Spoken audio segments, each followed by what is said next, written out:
Hey, Nightlight community. Happy December 27th. Happy belated holidays to those of you who celebrate or are still celebrating.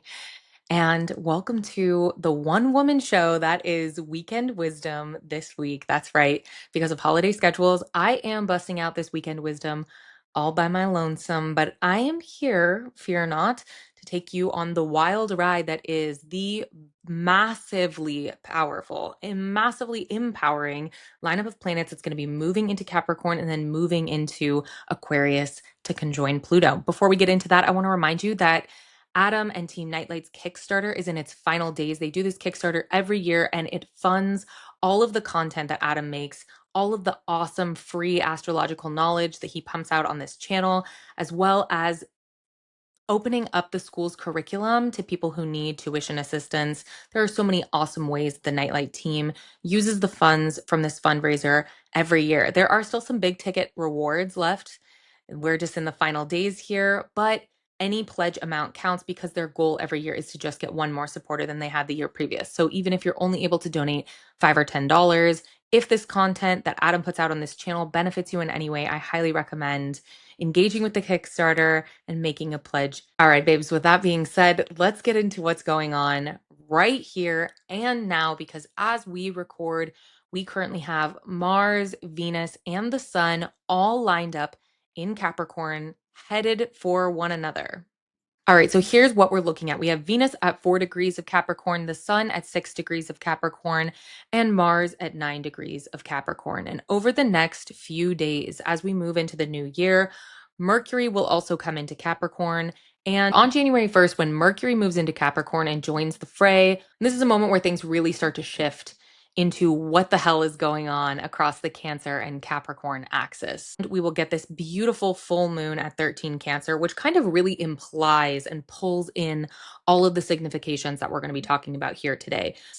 Let's take a look at that full moon in Cancer because it actually is a moment where things really shift. I think what's been going on the past few weeks with the astrology, from what I've been hearing from friends and people who watch and listen to astrology media and lots of clients, is that there's been sort of like a big, messy, sludgy thing. And honestly, it is pretty evocative of some of the more difficult astrological stuff that was going on in 2024, which led to feelings of kind of stuckness and an impotence or a lack of inertia, especially around the mutable signs because of what's going on. We've had those like dark whirlpools sucking us in, water trines with Mercury retrograding back through late Scorpio. Then we kind of had the weird, zealous fervor, excitement, cultural fire that was going on with all of those planets moving through Sagittarius. And now it really actually feels like a Capricorn season where everybody is ready to get their act together and get to work. Capricorn seasons don't always feel like that. We always have this top of the year period where we all think, oh, let's set some New Year's intentions and let's get back to work. But it doesn't always feel that way. It doesn't always feel good to kind of put our nose to the grindstone and get into the natures of Saturn and Mars, the co-rulers of Capricorn. But this Capricorn season actually really does. And I think it kicks off with Jupiter and the moon in this full moon, kicking the tires of everything going through Capricorn, saying, are your values in line? Are the circumstances correct? And then is the hard work in place? Are you ready to actually do the work of this thing that you dreamed of and imagined and maybe even built the scaffolding for? On the 6th of January, we have Venus conjoining the Sun at 16 degrees of Capricorn, loose but still firmly in opposition to Jupiter. The moon has moved into Virgo at this point, and over the next couple days, Venus will move to conjoin Mars, and then Mars and the Sun will conjoin by January 9th. And this is how we end things on January 9th with the Sun moving over Mars. Let's talk a little bit about what Venus and Mars and the Sun are all doing here in Capricorn. And it's easy to reach for the word work. I, as a Capricorn rising, with a lot of little placements in my first house, I understand the nature of Capricornian work. But it's important to remember that Capricorn is also an earthy, an earthy cardinal sign, and it is a feminine place. And so thinking about the sensuality and the real earthiness, it feels like these players are all out in the forest in the middle of the night, and it kicks off at that full moon. Everybody's barefoot and in various states of dress, maybe around a big bonfire, doing something that's like initiating some big spiritual, ritualistic project. This also brings up for me Robert Eggers' The Witch, which I think shows this sort of like Capricornian, earthy sensuality when Black Phillip, spoiler alert, says, "Wouldst thou like to live deliciously?" That is such a key entry point for me for the sign of the goat, Capricorn.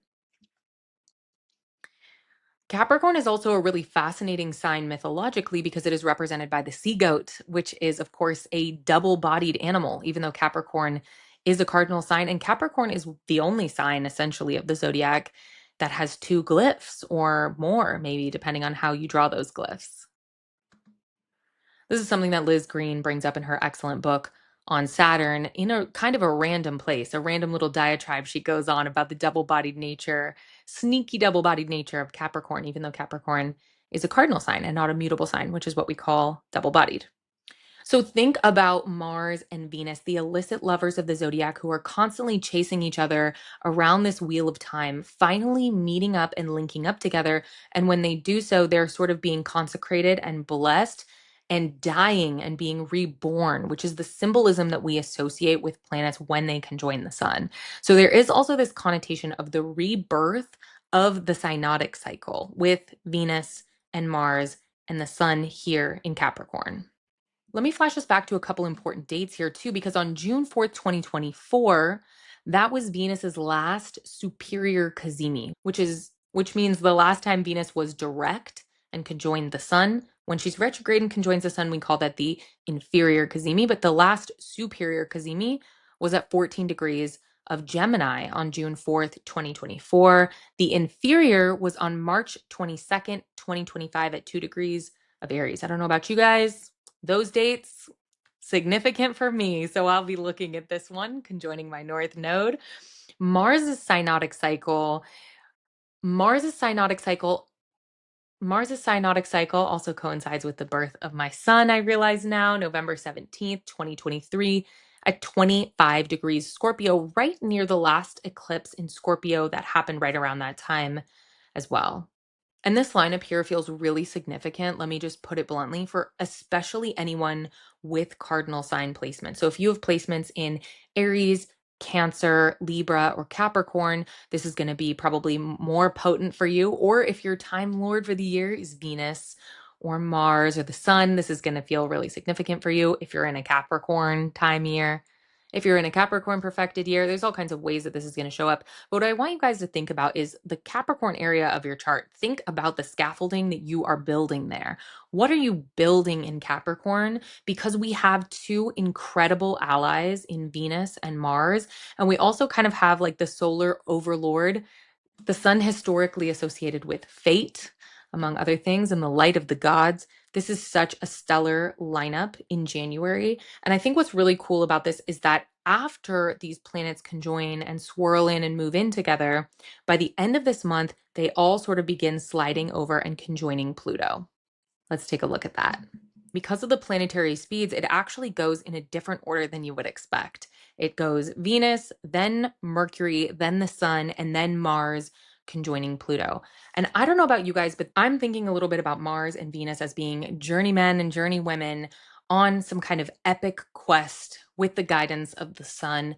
And at this point, what happens is that everything slides into Pluto to form up a little bit of a reckoning. Now, I don't think enough time has passed for any of us to forget that Mars, in particular, was the perpetrator or perhaps aggressor, even, of a three opposition situation with Pluto in winter of 2024 and 2025. So, November of 2024, we had Mars and Pluto opposing across Cancer and Capricorn.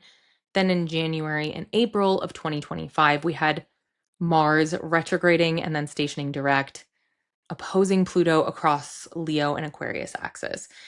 Not enough time has passed for the chafe to really have gone away on that one yet for me and for many others, but this feels like a resetting in that cycle. I think the opposition in many ways is a more difficult. It is a definitionally difficult transit, whereas the conjunction can oftentimes bring collaboration between two planetary energies.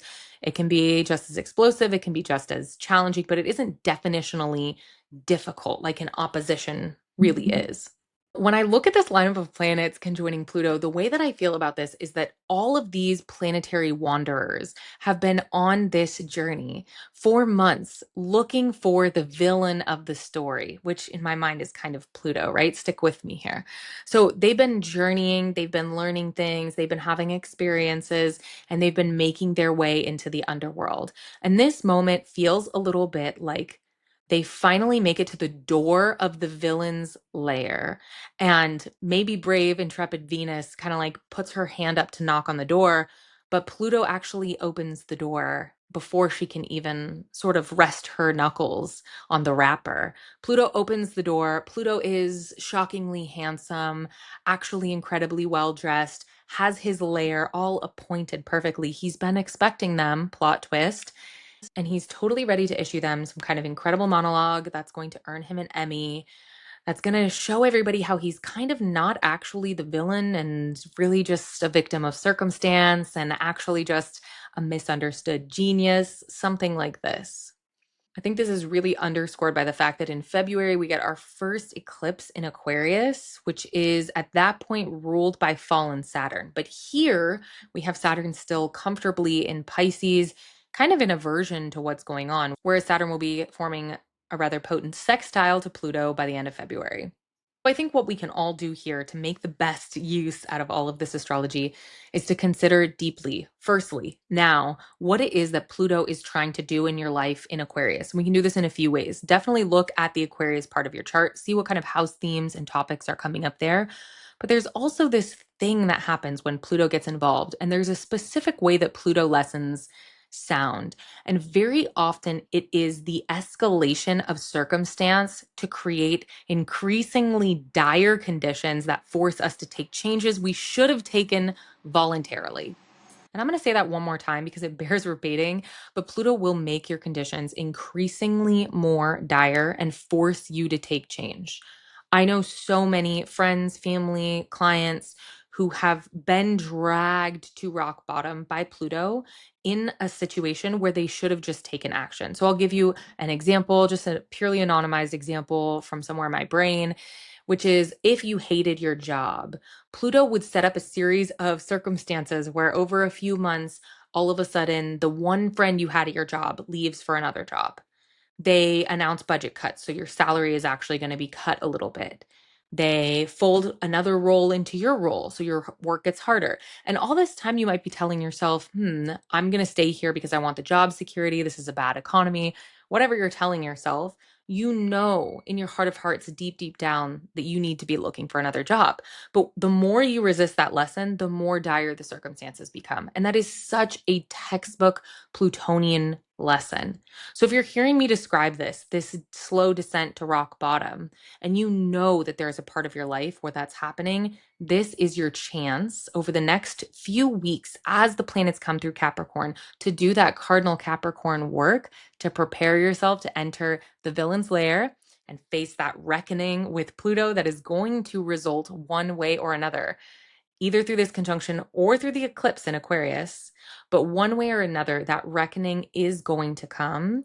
And I was recently talking with Alex Amorosi on my show, and we both kind of agreed that Pluto really rewards the efforts that you make to transform and to change almost immediately. It's like there are these little tests, and if you can pass them, there are immediate rewards to them. I think that's also true for Saturn. It's in a slightly different way, but it's relevant to say because Pluto is obviously being ruled by Saturn while it stays in Aquarius.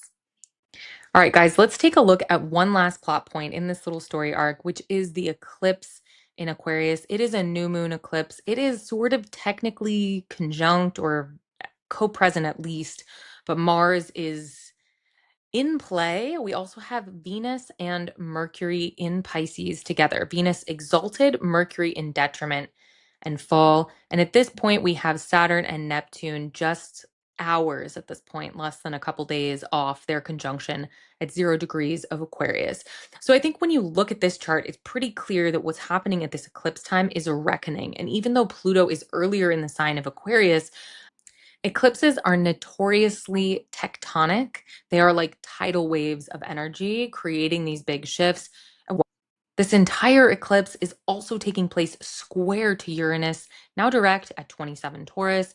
And Jupiter is right on the verge of stationing here at 15 degrees of Cancer.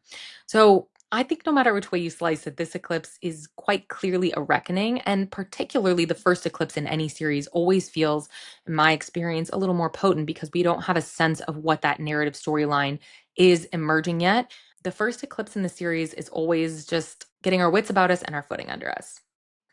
All right, guys, I want to offer you a little summary of what we've talked about here today, which is basically that we have right now planets building up energy, momentum, inertia, cardinal drive in Capricorn, and they will be having this really amazing little synergistic three-way exchange of energy in Capricorn that is supercharged by opposition to Jupiter and the new moon at 13 degrees of Cancer on January 3rd. But by the end of January, all of those planets slide in to conjoin Pluto and to get whatever juicy information they can out of that villain's lair, because by the end of February, we have a reckoning, a true tectonic reckoning. I recently did a workshop about the astrology of 2026, and it was called Fault Lines and New Frontiers. And I really feel like that year kicks off in February of 2026. So you want to be ready and strategize and use that cardinal energy right now where you can.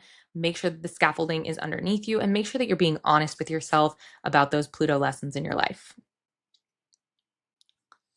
If you want more information about what Pluto is doing, you can definitely check out that workshop that I hosted. I've also worked with a friend of mine who is a shamanic practitioner.